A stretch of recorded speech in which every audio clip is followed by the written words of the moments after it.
Welcome to Everyday Entrepreneurs Everywhere with your host, Chris Parker. Hello, this is Chris Parker back with Everyday Entrepreneurs Everywhere.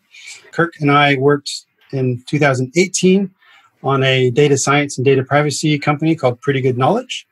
Before that, he has an incredible career in the military and in the intelligence community. Wonderful to see you again. And would you please tell people who is Kirk Wiebe and what do you do? And really interested in why do you do what you do? Well, my name is Kirk Wiebe. I was born in Chicago, Illinois, raised in northern Indiana on the shores of Lake Michigan. Graduated high school and was not ready to go to college. College was an ideal I hoped to achieve, but I wasn't ready out of high school. So I joined the United States military, United States Air Force. And this is kind of a pivotal experience for me because it leads to career opportunities that come later.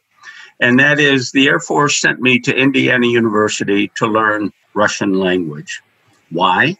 To make me a spy, an electronic spy, somebody to surf the radio frequency spectrum, look for signals of interest, intercept them, and then translate them if they were voice signals, which most of them were. So in the Air Force, I spent two tours of duty, all in both in foreign locations, one in Turkey, one in Japan. Loved it, enjoyed it as a young man, the exposure to the culture, the different languages and so forth. It was just terrific. But I did understand after 4 years that I needed to get on and make a decision what I was going to do next. So I applied to officers training school. The Air Force said, we want navigators. And I didn't want to be a navigator telling an airplane how to go from point A to point B. That sounded kind of boring. Mm-hmm. So I said, I want to stay intelligence. And they said, no, you can't do that. So I said, okay, thank you, but no thanks. I'm going back to college. So I returned to Indiana University. Long story short, got a BA in 69 and a master's in 72. Applied to the National Security Agency because I knew they were the head of all U.S. electronic intelligence.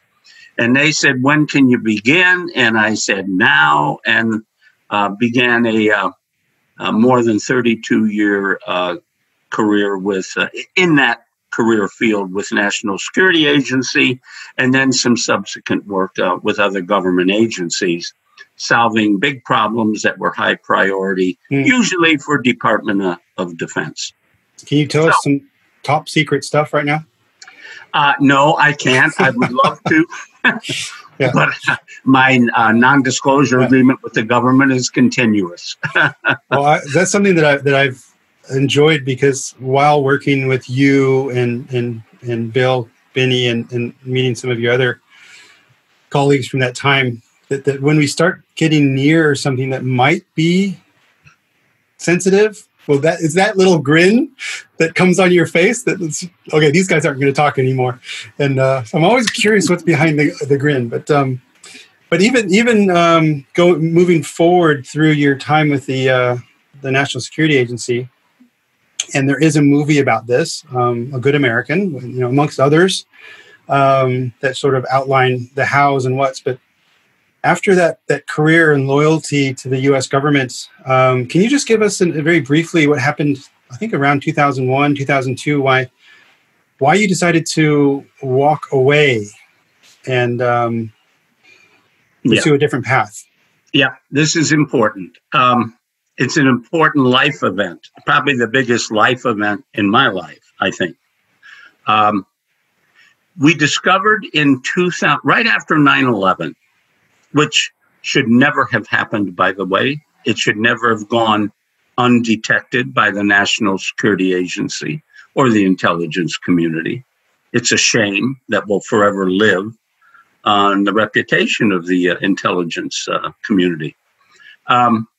But we discovered that the powers that be began to turn the weapons of surveillance against the American people.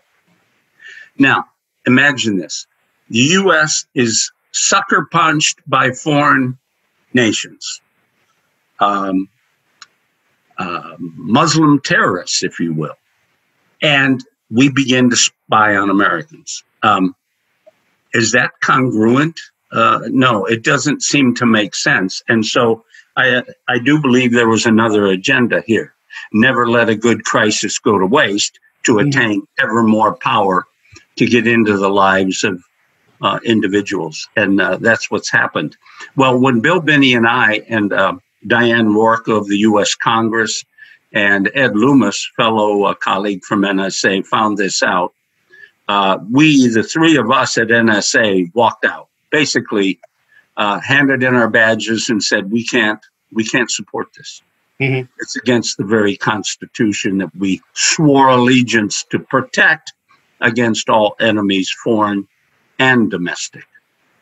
And so we walked out of the building, and for a while we were wondering, what can we do to get this story out? And when you've been exposed to secrets all your life, and this was also treated as a secret, it's very hard to bring yourself to defy that agreement.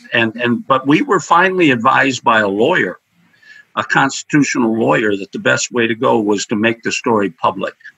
The more you withhold it and try to work under the radar, the easier it is for the government to succeed in shutting you up. Mm-hmm. So we ultimately did go public with it and blew the whistle on NSA.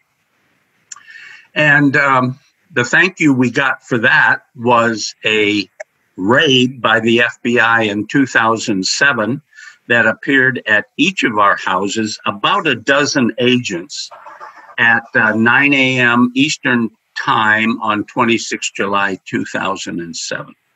And they proceeded to enter our homes, go through everything, grab computers, anything that had a memory, everything from digital memory to notes, and take it away. Well, long story short, we ended up suing them for taking our equipment. We had done nothing wrong, and we ended up winning that in court without a lawyer, using our own expertise to counter which is already incredible. So yeah, and that's thank God for that. But it was a shock. Yeah, and then roll forward. That was 2007. Roll forward and there's a lot that happened in between. But let's roll forward 10 plus years, and with pretty good knowledge here in Europe, that was a initiative funded by a corporate sponsor, and there was top talent. You, Bill, some great data scientists and engineers, and data security, hacker type people, commercial people, and the premise of that was to enable organizations, government or private, to engage in large-scale analytics while respecting the law and while respecting the human right of privacy, and basically doing things in a bit of a more of a wise way, as opposed to simply grab it all and unleash unfettered power. Can you talk a little bit about what was your motivation for? Basically, you were flying to Europe every other month, working with insurance companies and banks, and part of the Dutch government. You should be retired. Why are you so passionate still about these topics? It is a great question for this reason.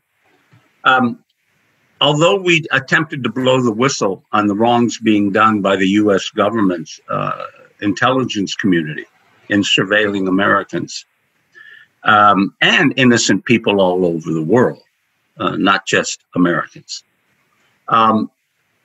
it ran against our DNA. As I said, we were sworn to uphold the Fourth Amendment of the United States Constitution, which says that a person should be secure in their personal effects and communications and things. And so this was a matter of principle. This wasn't just a business proposition. This was what that had some dollar value that we were willing to be bought off. No, it was a principle we were raised with, swore to, and to this day no one's relieved us of our oath to uphold that Constitution with that right of privacy. And we just believe it ought to be for the world, not just Americans. And so we promised ourselves to stay in the fight. So when we got the opportunity to work in terms of form the business of PGK, that principle drove a lot of our behavior. Why did we go to Europe? Well, Europe's, we saw, was easier. It was a more friendly to Bill and me. We didn't have natural enemies in Europe. Most Europeans viewed us as good people. Well, plus GDPR had, not far before that just happened. And so, the European government and institutions were leaning into privacy as opposed to, trying to find ways to defeat it. Absolutely. Yeah. And you have to understand that Bill and I knew that it was eminently possible, eminently doable, not just possible, doable, to surveil the world and not violate the rights of innocent people.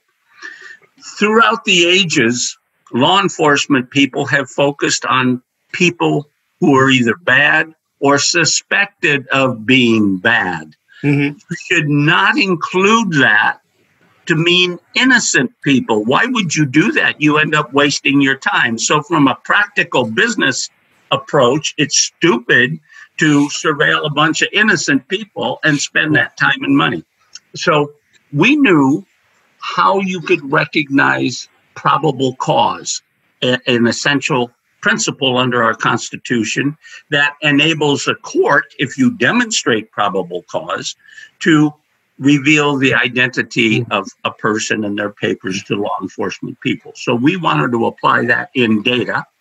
We knew how to do that. It does not stop you from doing good analysis. In fact, it improves analysis because you tend to focus on real bad people and probable bad. And what I liked about the approach, and again, I in a way studied, the thinking in your approach to data for well over a year, and we applied it to different cases and projects.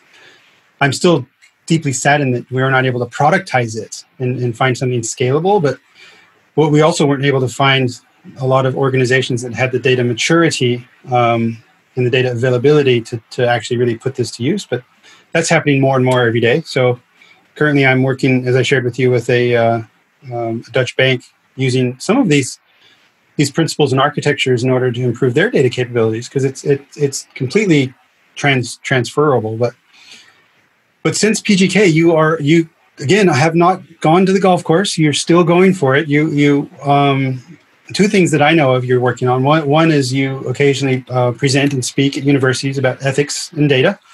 Curious about that. And also you're working with, at least in discussions with a couple states about voter fraud. So what are you busy with right now?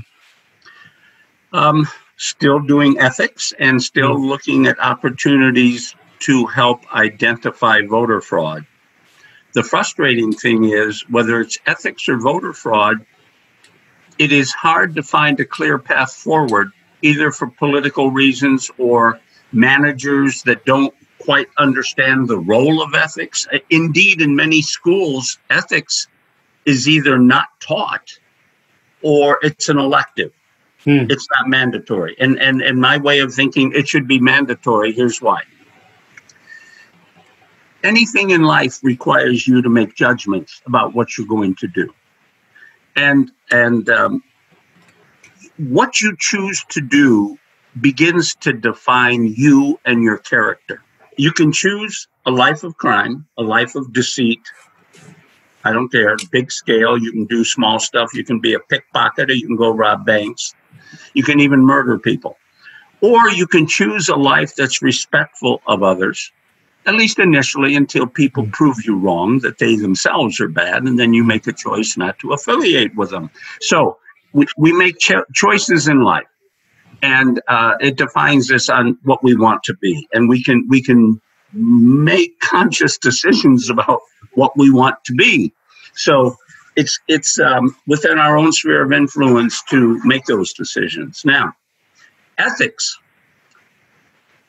frankly, is at its most basic level a definition of what is right and what is wrong.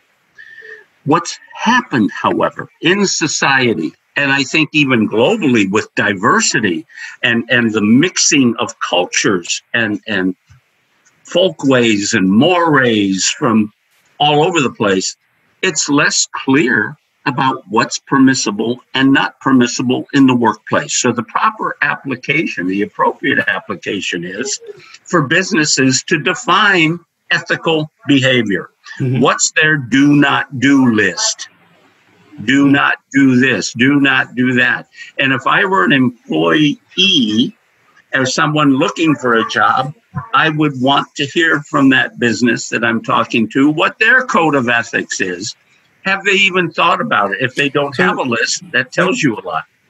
Well, Kirk, just to challenge a little bit, and I love challenging you. Sure. Isn't it so obvious? Isn't it almost an insult if a company does have a code of ethics? Shouldn't we just know that? No. Okay. Okay. What we find out is that there are some cultures that will tolerate a certain amount of what we would consider to be unethical, maybe even petty larceny. Mm-hmm. Well, I needed $1, I needed $2, so I borrowed it from the coffee fund for 2 weeks, but I did mean to pay it back when I got my paycheck. So now the coffee fund becomes a bank. And that's not ethical in the classic sense. But maybe viewed by others as no harm in it. Unless you agree that it is ethical and you perhaps write it down. So then, that's the point. The idea is to challenge the organization to have this discussion so that everybody's on the same page. Because if it's unwritten, the ethics can be made up by whoever controls the organization and has the power. And that's not fair to the employees. So we really need to be fair in two directions. Let's connect the ethics, Kirk, to voting. Yeah. And somehow, and I've heard a lot about voting mechanisms, processes, systems. So I'm wondering if there's anyone who's more of an expert these days than you are after your research recently. But if what I heard from you is true, the ethics manual of the voting system in the States would be rather thin. Yes. Is that accurate? Yeah, it would be. And it makes no difference whether you view the process at a high level or you look at the systems administration supporting those voting systems, which are essentially computer-based, Windows, Microsoft-based systems. Mm-hmm. And it sounds simple. I mean, we vote and we count the vote and we report the vote. But unfortunately, there are glitches. There are things that go wrong, especially in data transfer when it's manual from a disk to another component in the process. And there's also room for playing with the vote, especially when the disk goes missing for 4 days and then shows up suddenly. Where was it for that 4 days? So custody, chain of custody, all of this is critical. So as more voting fraud is uncovered, and it is being uncovered,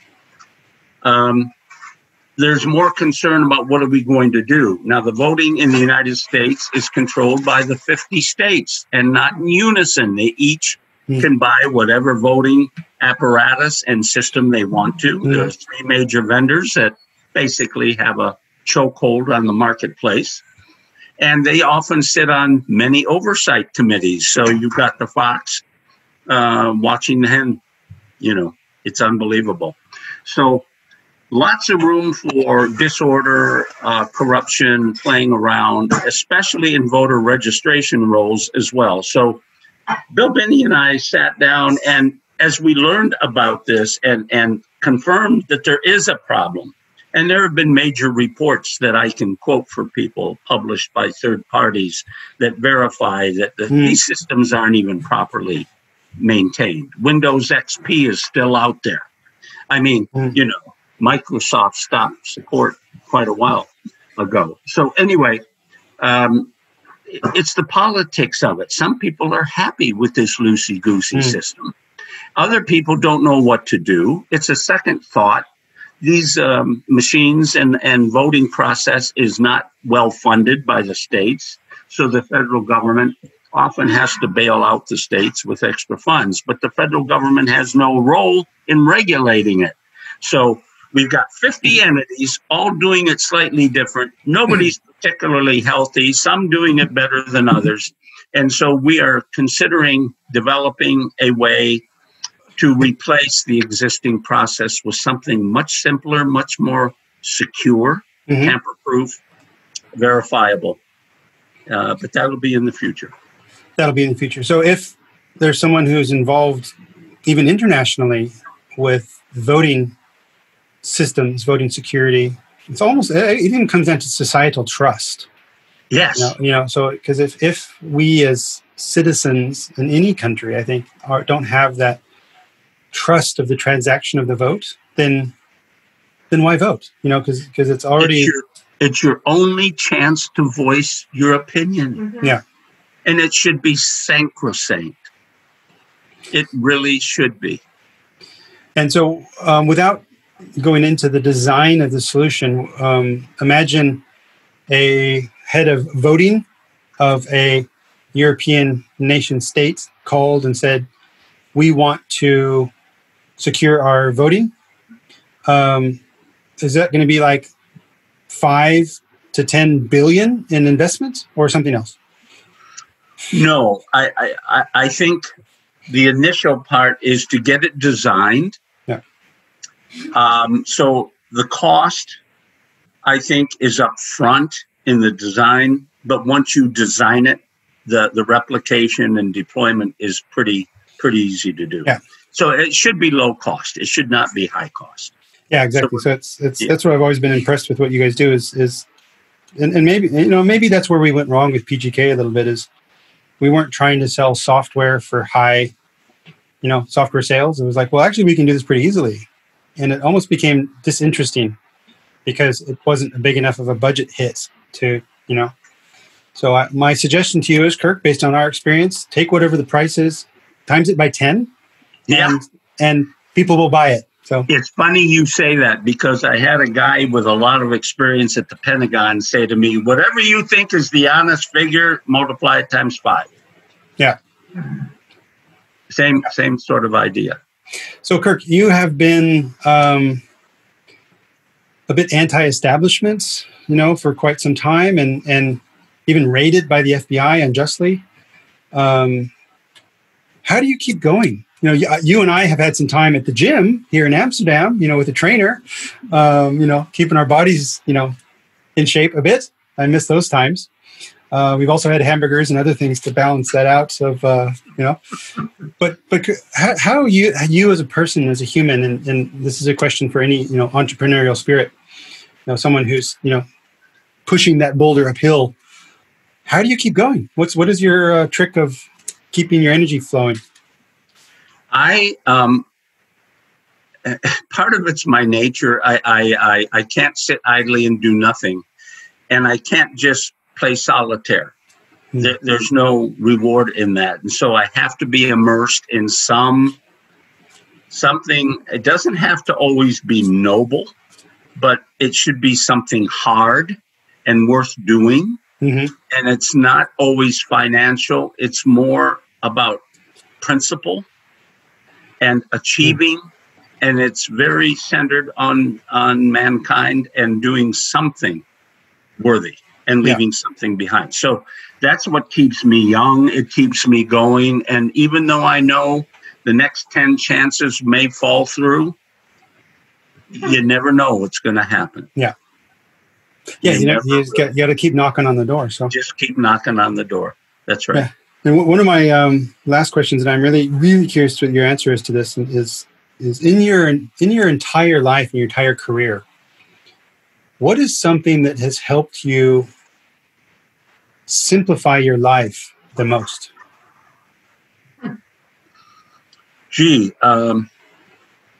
in terms of an enabler, I wouldn't say it simplified my life, but it certainly helped me down the road, and that would be becoming a ham radio operator.